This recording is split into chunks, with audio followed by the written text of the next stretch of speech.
Are you ready for the 72-hour challenge? Hi everyone, this is Dr. Brown. I'm a computer scientist at Annapolis University. This is our first day of doing teaching online. Now we moved over to that. And next week we're going to be having a holiday period throughout. So there'll be no classes, but I'll still be available as much as I can to various graduate students who are working on papers and thesis documentation.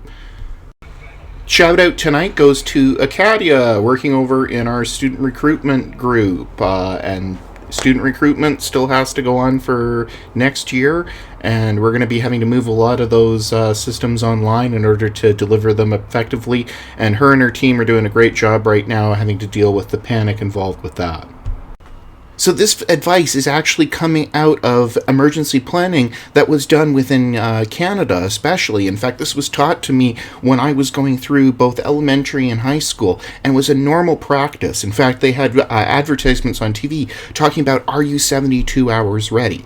The big issue in this especially comes out of the 1998 ice storm, in which entire areas lost power from anywhere from 2 to 3 days all the way up to 2 months. And because of this, there was a whole worry about what happens if we cannot make easy access to any resources whatsoever. In Canada, again, we're pretty much like Russia. Yes, there are large cities, there are areas to go to, but you also have people living in kind of rural communities where they're dependent upon food and water and etc. being shipped into them. So because of this, 72 hours was considered the minimum amount of time in the amount of a full-on disaster to have resources put away and stocked. Okay, so what do I mean by 72-hour challenge?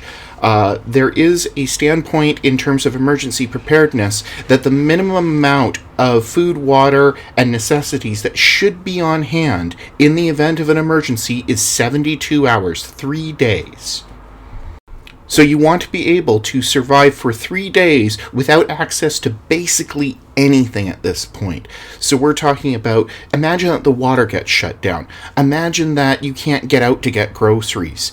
Imagine that there's a shelter-in-place order and you have to wait until there is that. Are you ready for 72 hours of being without tap water, with being without able to go to the store, without any other assistance than what you have on hand? So the first thing that we should think about is water. Water is the most important thing. You cannot survive for that long without an amount of water. And what is normally recommended is about 2 liters of drinking water per day. So what do I mean by 2 liters? I mean 1 of these per day for 3 days.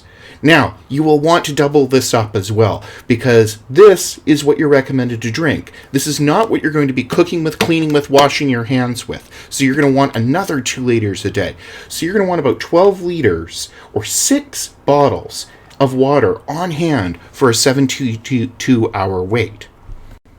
Next, for food, we want to think about what can we do without much access to gas stoves, without much access to cooking utensils. What's possible to eat over that period?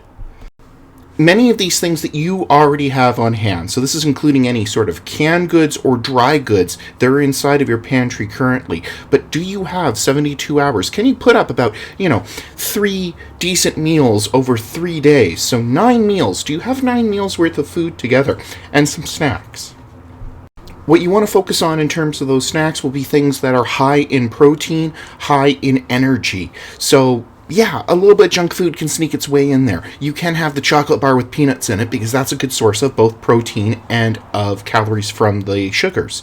So, this is not necessarily the healthiest thing. This is not something that you're planning to live on for a long period of time. Do you have a first aid kit? Is there something in place in case you get an injury and you can't necessarily see a doctor?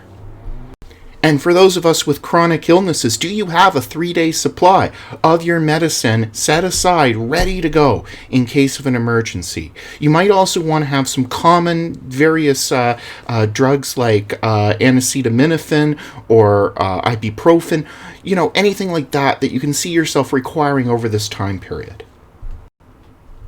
It's getting rather cold outside. Do you have a blanket set up? Do you have extra things to keep you warm in case the heat goes out? Is that in place?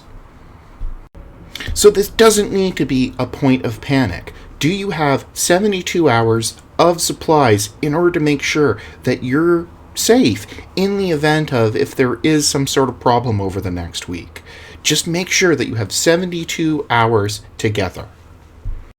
Now, I want to comment on one other thing, and that is there's been actually some cases now in Kentucky, USA, of people having coronavirus parties. So they're actually going out and partying in the midst of what amounts to a full-on quarantine-like lockdown. And they actually ended up testing people from this party. Guess what? The virus spread through the party very quickly.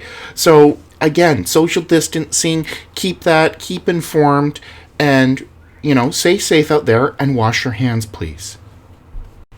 Like, share, subscribe, and put a comment in the bottom if you're ready for 72 hours.